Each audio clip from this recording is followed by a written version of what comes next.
Men doğullarıma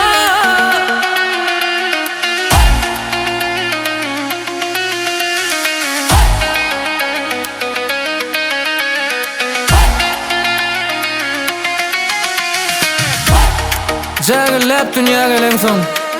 Ak sütün beren gerek Ağa karantanan son Dünyada doğan gerek Düşüp hep doğaydı Yavalması toydu Yatma yaşağı doğrumun Bulurluk barıydı Olmalı uzakta Kalmalı tuzakta Doğan ağala Taşlaşmalı munla Doğanlarıma Ben doğanlarıma Elmuda benim yanımda Doğanlarıma Toyumda kılmatta Din bağıtlı bunla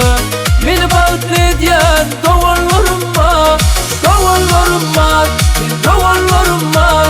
Elmuda benim yanımda Doğanlarıma Toyumda kılmatta Din bağıtlı bunla Beni bağıtlı ediyen Doğanlarıma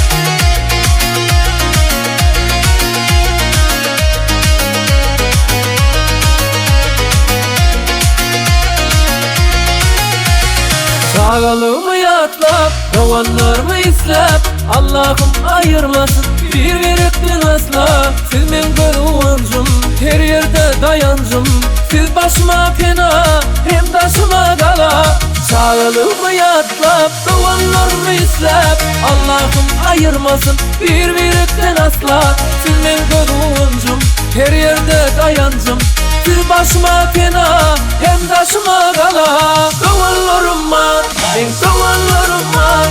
Elmuda benim yanımda Doğanlarıma